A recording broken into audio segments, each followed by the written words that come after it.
Hello everyone, आज हम लोग जिस टॉपिक पे बात करने जा रहे हैं वो टॉपिक हमारा चैप्टर थर्मोडायनामिक्स से बिलोंग करता है। थर्मोडायनामिक्स, ठीक है। तो आज हम लोग इस चैप्टर के टॉपिक पे बात करेंगे जो कि हमारा टॉपिक है कार्नोट इंजन, जो कि एक बहुत ही इंपॉर्टेंट टॉपिक है हमारा कंपटीशन और दोनों के बेस पे। दूसरी चीज, ये एक बहुत ही इंटरेस्टिंग टॉपिक भी है थर्मोडायनामिक्स का, जिससे हम लोग को पता चलता है कि जितने भी हमारे इस समय इंजन्स हैं, डीजल इंजन या पेट्रोल इंजन, वो बेसिकली किस प्रिंसिपल पे वर्क करते हैं। तो ये जो इंजन होता है ना, सबसे पहले उस इंजन का कॉन्सेप्ट दिया था हमारा कार्नोट नाम के साइंटिस्ट ने। उन्होंने अपना एक थ्योरेटिकल इंजन प्रूफ दिया था जिसको हम लोग कार्नोट इंजन के नाम से जानते हैं। तो अगर हम लोग इस इंजन के प्रॉपर्टीज के बारे में बात करें ना, तो ये सबसे पहले ना ये हमारा कंप्लीटली थ्योरेटिकल इंजन था। ये हमारा थ्योरेटिकल इंजन था। दूसरा, थ्योरेटिकल होने की वजह से जो भी हमारी प्रैक्टिकल इंजन के साथ प्रॉब्लम आती है, इनएफिशिएंसीज आती है ना, ये उससे फ्री था। तो अगर हम लोग दूसरी बात बोल सकते हैं, ये ना बिल्कुल ही फ्री था, free from all the difficulties of practical engine। और अगर हम लोग बात करें इसके बारे में, तो इसमें जो इस इंजन में जो हम लोग वर्किंग सब्सटेंस यूज किए वो हमारा एक आइडियल गैस था। दूसरा, अगर हम लोग इसके वर्किंग सब्सटेंस के बारे में बात करें तो वो हमारी आइडियल गैस थी। और अगर हम लोग बात करें कि ये साइकिल या ये इंजन था क्या, तो ये इंजन मेनली क्या बताता था कि अगर हमारा कोई एक कार्नोट साइकिल में कोई एक इंजन वर्क कर रहा है तो वो किस किस प्रोसेसेस से गुजरता है, वो किस किस साइकिल्स को फॉलो करता है ताकि एक regular supply of maximum power मिल सके। तो हमको क्या चाहिए था, ये बताता है processes involving in regular supply of maximum power, जब वर्क बोल सकते हैं, वर्क बाई इंजन। दूसरी चीज, इस इंजन में जितने भी प्रोसेस होते थे ना, वो सारे के सारे प्रोसेस रिवर्सिबल थे। तो अगली चीज ना, इस इंजन में जितने भी प्रोसेस होते थे वो सारे के सारे हमारे रिवर्सिबल प्रोसेस हुआ करते थे। इतनी चीजों को लेके कार्नोट ने अपना एक पहला थ्योरेटिकल इंजन प्रपोज किया था, ठीक है। तो ये हमारी बात हो गई कार्नोट इंजन के बारे में। अब कार्नोट इंजन में कुछ सेट ऑफ साइकिल्स पे वर्क करता है ना, ये हम लोग बोल सकते हैं कि कार्नोट इंजन के वर्क करने में एक साइकिल इंक्लूड होती है। उस साइकिल को हम लोग बोलते हैं कार्नोट साइकिल।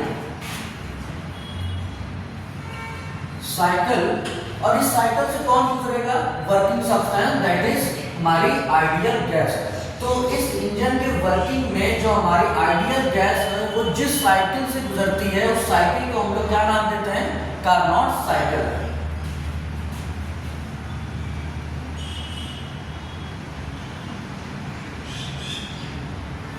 ठीक है, चलो आगे हम लोग बात करें इसको, इतनी इंफॉर्मेशन इसके बारे में काफी थी।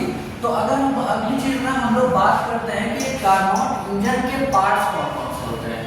तो अगर हम लोग पार्ट्स ऑफ कार्नोट इंजन के बारे में बात करें, पार्ट्स ऑफ कार्नोट इंजन, तो अगर हम लोग पार्ट्स के बारे में बात करें तो मेनली ना इसके हमारे 4 पार्ट्स होते हैं। सबसे पहला जो पार्ट होता है ना, वो हमारा होता है सोर्स, जिसको हम लोग S1 से डिनोट करते हैं। सोर्स क्या होगा, सोर्स क्या करेगा कि ये बहुत बड़े रिजर्वायर की तरह होता है जिसके बाद बहुत सारी हीट होती है और जरूरत पड़ने पे हीट प्रोवाइड करता है ना। It is a heat reservoir,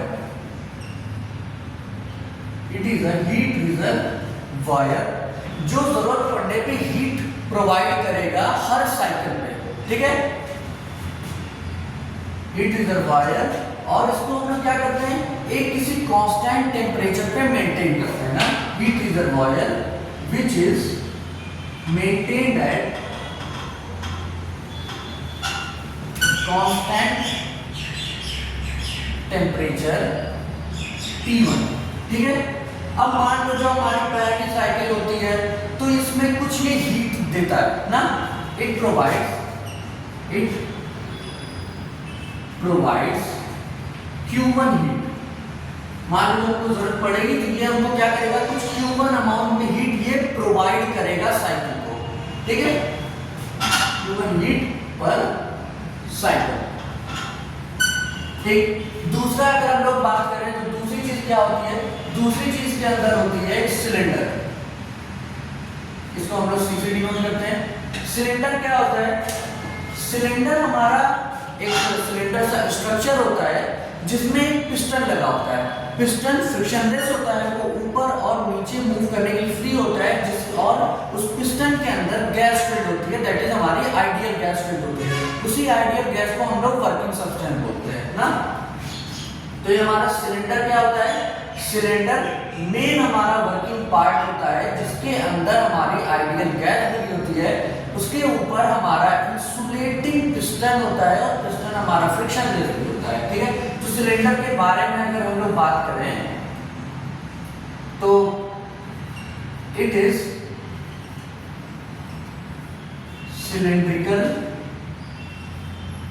cylindrical structure which is fitted with frictionless moving piston। इसके अंदर एक फ्रिक्शनलेस मूविंग पिस्टन होता है। अब हमारा जो वर्किंग सब्सटेंस है, working substance of fixed mass is filled inside the piston. Piston के अंदर हम लोग वर्किंग सब्सटेंस को फिल किए होते हैं। ठीक है, और अगर हम लोग पिस्टन की बात करें जो हमारी वॉल्स होती है ना पिस्टन की, वो परफेक्टली इंसुलेटिंग होती हैं। Walls of piston are perfectly insulating. और दूसरी चीज अगर हम लोग बात करें तो जो हमारा पिस्टन का बेस होता है वो परफेक्टली कंडक्टिंग होता है। बेस ऑफ पिस्टन या पिस्टन की जगह हम लोग बोले cylinder, base of cylinder is perfectly conducting. ठीक है, तो ये खासियत होती है हमारे सिलेंडर की। ठीक है, सिलेंडर के बारे में हम तो क्या जाने, ये एक सिलेंड्रिकल स्ट्रक्चर होता है जिसके ऊपर एक पिस्टन लगा होता है।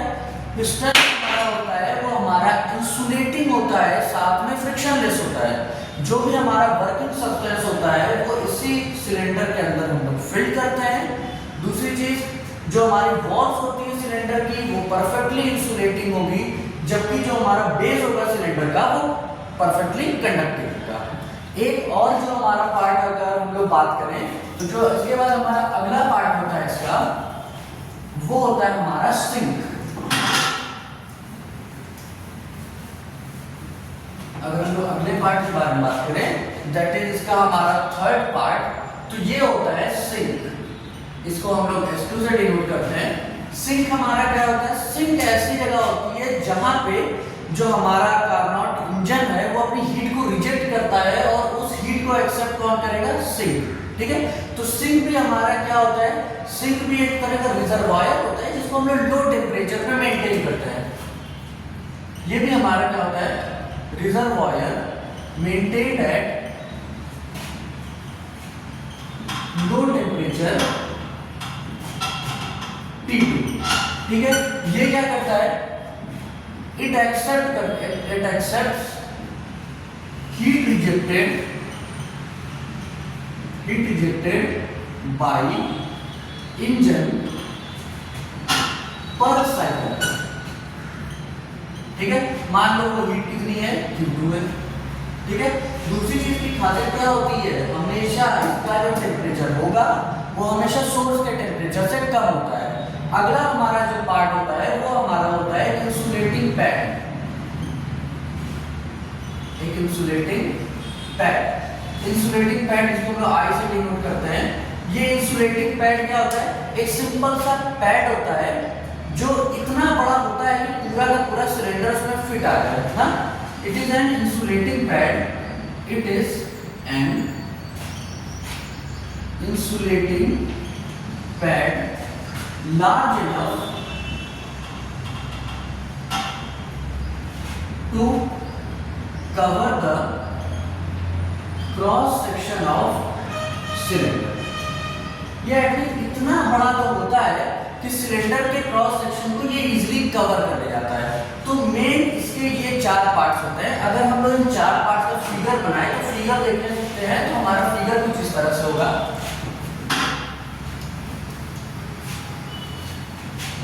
सबसे पहले हमारा होता है सिंक।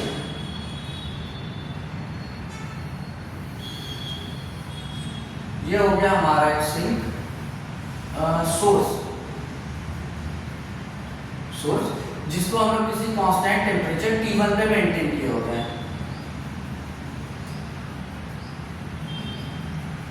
ठीक है, उसके बाद हमारा आता है हमारा इंसुलेटिंग पैड।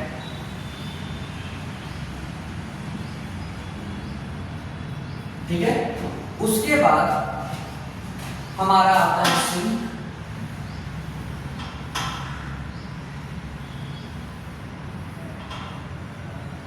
ये हो गया हमारा सिंक जिसको हम लोग किसी टेम्परेचर T2 पे मेंटेन किए रहते हैं और T2 की वैल्यू हमेशा T1 से कम होती है। और उसके बाद ये हमारा आता है सिलेंडर। अगर हम लोग सिलेंडर को बनाए तो ये हो गया हमारा सिलेंडर।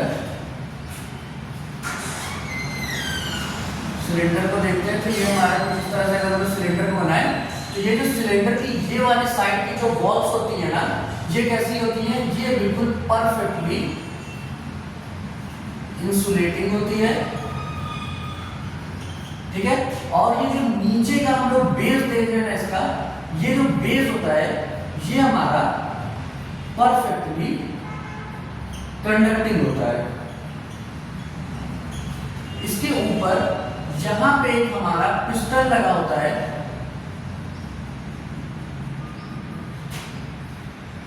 ये हमारा हो गया पिस्टन। अब अगर इस पिस्टन के बारे में बात करें तो ये जो हमारा पिस्टन है ये कैसा होता है? ये भी हमारा परफेक्टली इंसुलेटिंग होता है, साथ साथ फ्रिक्शन लेस होता है। ठीक है, अब हमारा जो भी वर्किंग सब्सटेंस, जो भी हमारी आइडियल गैस होती है वो फिक्स अमाउंट में यही इसके अंदर फिल्ड होती है। तो ये हो गया हमारा कंस्ट्रक्शन किसका? एक कार्नोट इंजन का। ये उसके सारे पार्ट्स होते हैं। अब अगर हम लोग वर्किंग के बारे में बात करें तो हम लोग यहाँ पे इसकी वर्किंग को समझने की कोशिश करते हैं कि इसकी वर्किंग कैसे होती है। तो अगर हम लोग वर्किंग के बारे में बात करें तो वर्किंग किस तरह से होती है? अब अगर हम लोग वर्किंग के बारे में बात करें तो अगर इसकी टोटल वर्किंग बात करें तो इसकी जो टोटल वर्किंग होती है वो कुछ इस तरह से होती है कि सबसे पहले हम लोग क्या करेंगे, ये हमारा जो सिलेंडर है उस सिलेंडर को उठा के सोर्स कर देंगे। सोर्स से ये सिलेंडर हीट लेगा और एक्सपैंड होगा। उसके बाद लेकिन हम लोग ये जो एक्सपेंशन करेंगे बहुत ही स्लोली करेंगे। ऐसा एक्सपेंशन करेंगे कि इस एक्सपेंशन के टाइम में इसका टेम्परेचर चेंज नहीं होगा। ठीक है, और इस तरह के एक्सपेंशन को हम लोग बोलते हैं आइसोथर्मल एक्सपेंशन। नेक्स्ट, फिर हम लोग इसको उठा के इंसुलेटिंग पैड पे रखेंगे। अब हम लोग जानते हैं क्योंकि ये हमारा पार्ट हमारा क्या है? कंडक्टिंग था, तो यहाँ से ये हीट एब्जॉर्ब कर पा रहा था। लेकिन अब हम लोग जैसे ही इसको यहाँ पे रखेंगे ये पार्ट हमारा इंसुलेटिंग है। अब ये अपना हीट ना लूज कर पाएगा ना एब्जॉर्ब कर पाएगा। ठीक है, और फिर हम लोग क्या, जो ये अपने टेम्परेचर की वजह से ये फर्दर थोड़ा और एक्सपैंड होगा। ठीक है, बट इस एक्सपेंशन में इसका टेम्परेचर ड्रॉप होगा, बट इसका वॉल्यूम बढ़ेगा, बट और इसका टेम्परेचर क्या होगा? ड्रॉप होगा। और इस एक्सपेंशन को हम लोग बोलेंगे एडियाबैटिक एक्सपेंशन। फिर हम लोग क्या करेंगे, इसको उठा के सिंक पे रखेंगे। सिंक का टेम्परेचर कम था, ये अपने हीट को लूज करेगा जो कि अपनी हीट को देगा सिंक को, और इसका टेम्परेचर, और लेकिन जब ये धीरे धीरे हीट को लूज करेगा, ये प्रोसेस को बहुत स्लो करेंगे। इस तरह से करेंगे कि इसके टेम्परेचर में चेंज ना आए, बस इसका वॉल्यूम कम हो, और इसको हम लोग बोलेंगे आइसोथर्मल कंप्रेशन। एंड फाइनली फिर से हम लोग इसको लाके इसी इंसुलेटिंग पैड पे लाके कंप्रेस करेंगे ताकि ये अपने इनिशियल स्टेट में आ जाए, और इसको हम लोग बोलेंगे एडियाबैटिक कंप्रेशन। तो यहाँ पे ना इस साइकिल को कंप्लीट करने में टोटल 4 स्टेप्स होते हैं। तो इसकी वर्किंग पे अगर हम लोग देखेंगे ना, तो इसकी वर्किंग हमारी 4 स्टेप्स में होती है। इसकी वर्किंग होती है हमारे 4 स्टेप्स में। इसी 4 स्टेप्स को हम लोग बोलते हैं 4 स्ट्रोक्स। तो अगर हम लोग इंजन को देखेंगे तो ये हमारा टोटल 4 स्ट्रोक्स में वर्क करता है। तो अब आगे हम लोग क्या करेंगे, डिटेल में इसी वर्किंग को इन स्ट्रोक्स के थ्रू हम लोग पढ़ेंगे, देखेंगे कि हर एक स्ट्रोक में साइकिल में क्या क्या होता है, और इस तरह से हम लोग आगे चल के हीट निकालेंगे, वर्क डन निकालेंगे, और फाइनली कोशिश करेंगे एफिशिएंसी को फाइंड करने की। ओके, चलो आगे देखते हैं, दो स्ट्रोक्स के बारे में पढ़ते हैं।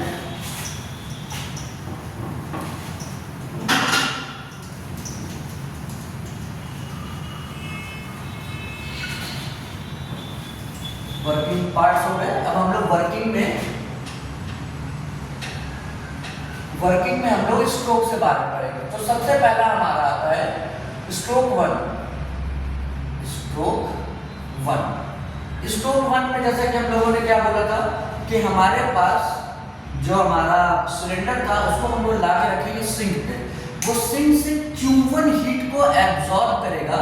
ये प्रोसेस बहुत ही स्लो होगा, ठीक है, जिसमें क्या होगा, टेम्परेचर हमारा नहीं बढ़ेगा बट हमारा वॉल्यूम बढ़ेगा। अगर हम लोग ग्राफ बना लें तो एक साइड पे हम लोग ग्राफ बना लेंगे और इस ग्राफ के थ्रू चीजों को समझते जाएंगे। ये हमारा हो गया प्रेशर और ये हो गया हमारा वॉल्यूम। अगर हम लोग मान लें कि इनिशियली स्ट्रोक 1 के टाइम पे हमारा ऑब्जेक्ट यहाँ पे था, हमारी आइडियल गैस, इसका प्रेशर P1, वॉल्यूम V1 और टेम्परेचर T1। हम लोग क्या किए, सबसे पहले स्ट्रोक 1 में सिलेंडर को ला के हम लोग रखे सोर्स पे, वो हीट एब्जॉर्ब किया, लेकिन प्रोसेस को हम लोग इतना स्लो रखे कि उसका टेम्परेचर नहीं बढ़ पाया, ठीक है, बट उसका क्या बढ़ गया, वॉल्यूम बढ़ा। और हम लोग जानते हैं वॉल्यूम बढ़ेगा तो प्रेशर घटेगा। तो उसके लिए हमको ग्राफ कैसा मिलेगा, कुछ इस तरह से ग्राफ मिला और ये पहुंच गया किसी पॉइंट B। अब यहाँ पे प्रेशर होगा कुछ P2, वॉल्यूम होगा V2, पर टेम्परेचर अभी भी रहेगा सेम, ठीक है।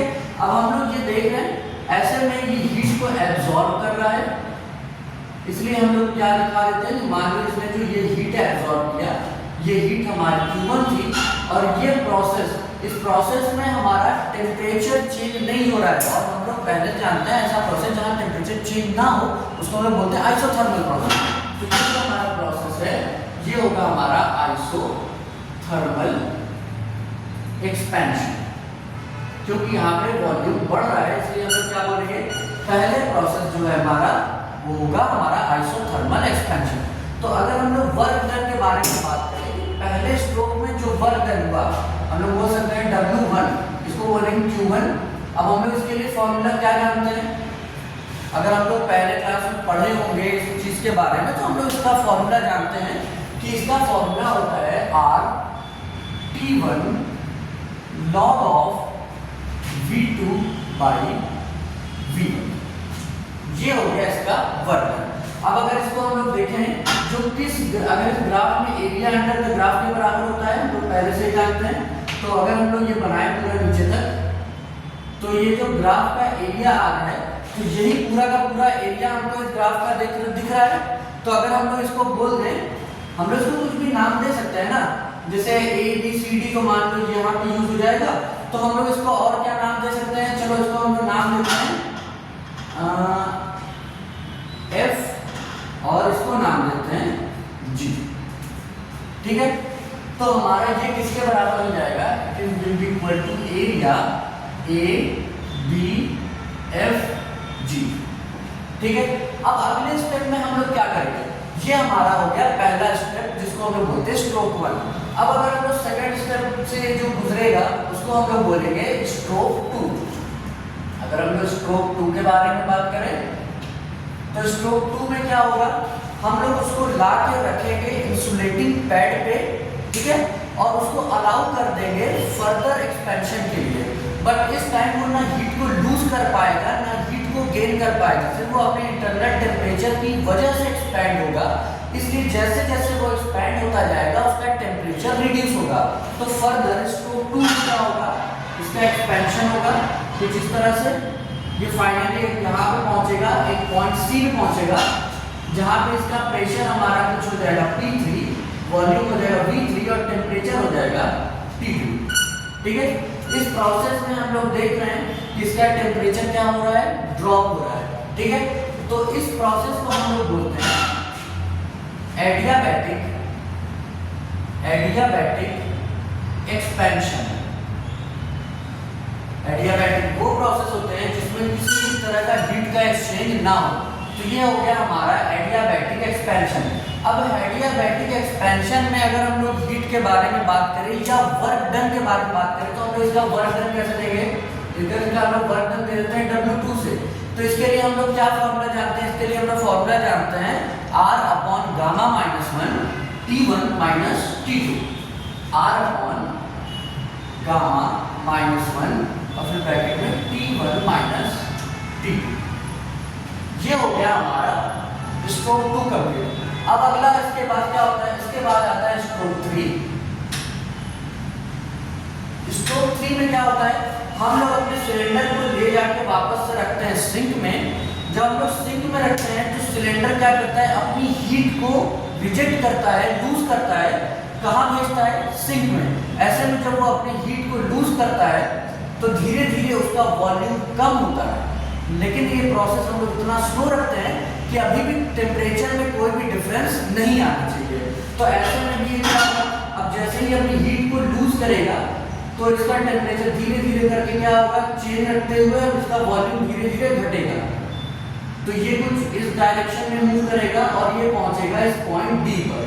इस पॉइंट डी पर अगर हम लोग बात करें, इसका प्रेशर हो जाएगा P4, वॉल्यूम हो जाएगा V4, बट अभी भी टेम्परेचर हम लोग कांस्टेंट रखेंगे T2 ना, और टेम्परेचर कांस्टेंट है, इसलिए इस प्रोसेस को हम लोग नाम क्या देंगे, आइसोथर्मल कंप्रेशन। इसको हम लोग नाम देंगे आइसोथर्मल कंप्रेशन। अब जब आइसोथर्मल कंप्रेशन हो रहा है, ये अपनी हीट को लूज करेगा सिंक में, तो ये मान लेते हैं कि ये जो हीट लूज कर रहा है वो हीट है कुछ Q2, जो ये हीट लूज कर रहा है वो हीट है Q2। तो अब इस हीट को लूज करेगा और वर्क डन के बारे में, अच्छा यहाँ पे एक बात हम लोगों ने और नहीं बात की, ये एरिया कितना हो जाएगा। अगर ये हमको एरिया निकालना है तो अगर हम लोग ऐसे करके बना दें, एक ड्रॉप कर देते हैं, तो B हम लोग बस इसको कुछ नाम देते हैं, ये पॉइंट हमारा C है, BC FG इसको नाम देते हैं H ना। तो ये हमारा एरिया क्या हो जाएगा, एरिया BCHF, ये हमारा एरिया। हाँ, अब हम लोग तीसरे स्ट्रोक पे आते हैं। तो ये यहाँ पे जो हमारा बर्डन होगा W3, वो हीट के बराबर, जो हीट डिसिपेट होगी उसके बराबर हो जाएगा, दैट इज Q2। उसकी वैल्यू हम लोग कैसे देंगे, minus of R(T2) log of कहाँ पे final V4/V3, V4/V3, that is, अगर हम लोग माइनस हटा दें तो हम इसको बोल सकते हैं R(T2) लॉग ऑफ V3/V4, जो कि किसके बराबर होगा, अगर हम लोग एरिया के टर्म में बात कर लें तो बस हम लोग यहाँ से ड्रॉप करते हैं ऐसे करके।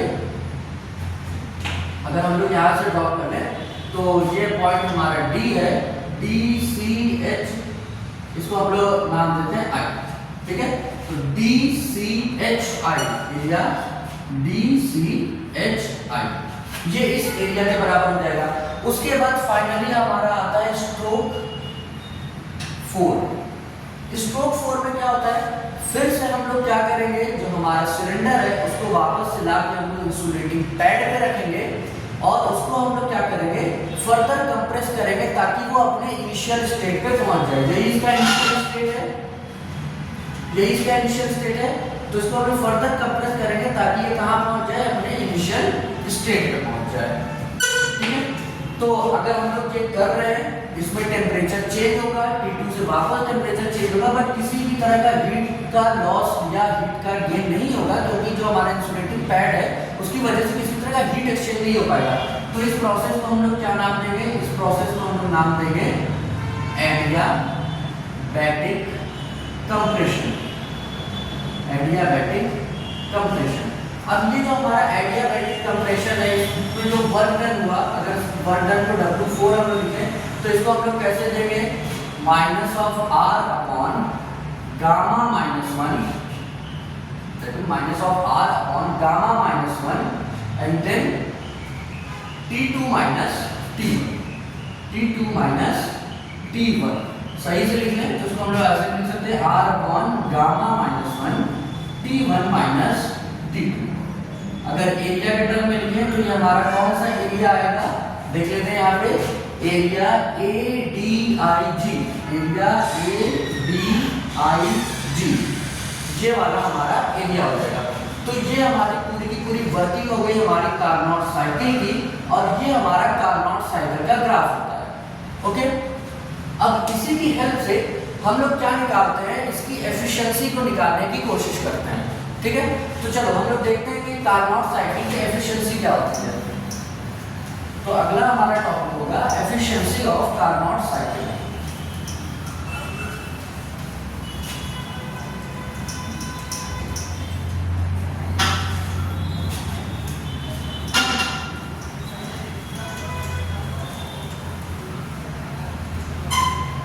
ठीक है, अगला टॉपिक पर हम लोग बात करें efficiency of Carnot cycle. Efficiency को हम लोग किससे डिनोट करते हैं? इससे। और एफिशिएंसी हम लोग कैसे देते हैं? एफिशिएंसी का हमारा सीधा सीधा फॉर्मूला होता है वर्क डन अपॉन इनपुट ना इनपुट एनर्जी। सिंपली अगर बात करें तो एफिशिएंसी का मतलब होता है output energy upon input energy, but यहाँ पे सारी चीजें हम लोग वर्क डन के टर्म में बात करें ना, तो इसको हम लोग क्या बोलेंगे? Work done upon heat input.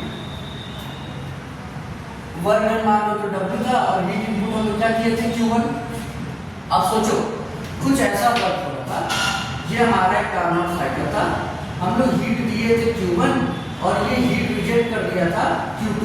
तो अब ये जो वर्क डन किया होगा वो किसके बराबर होगा? Q1 माइनस Q2 के बराबर होगा। तो हम लोग यहाँ पे लिख सकते हैं ना Q1 minus Q2 by Q1, simply ऐसे करके लिख सकते हैं। और इसको हम लोग फर्दर और क्या लिखेंगे? 1 माइनस Q2 बाई Q1, या इसको हम लोग और भी टर्म्स में लिख सकते हैं। अगर हम लोग वर्क डन के टर्म्स में लिखें तो इसी को हम लोग और वर्क डन के टर्म में लिख सकते हैं 1 माइनस W3 बाई W1, क्योंकि जब W3 था तभी हमको Q1 मिल रहा था। ठीक है, बस अब हम लोग क्या करना है? हम लोगों ने इससे पहले वाले केस में सबकी वैल्यू निकाली थी, सिर्फ और सिर्फ वैल्यूज पुट करेंगे। 1 माइनस W3 की वैल्यू हम लोग क्या निकाले थे? अगर हम लोग याद करें तो W3 की वैल्यू हम लोग क्या निकाले थे? RT2 log of V3 by V4। इसकी वैल्यू आएगी RT2 log of V3 by V4। Similarly अगर हम लोग W1 के बारे में बात करें तो W1 के लिए हम लोग क्या निकाले थे फॉर्मूला? यह आया था RT1 log of V2 by V1। RT1 log of V2 by V1, यहाँ से R और R कट जाएगा तो हमारा बन गया 1 minus T2 log V3 by V4 divided by T1 log V2 by V1। चलो इसको अभी ना हम लोग ऐसे ही इक्वेशन फर्स्ट लिख के छोड़ देते हैं, क्योंकि हम लोग को इसको सॉल्व करना पड़ेगा।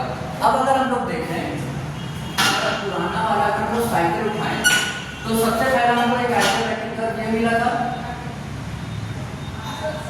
B और C।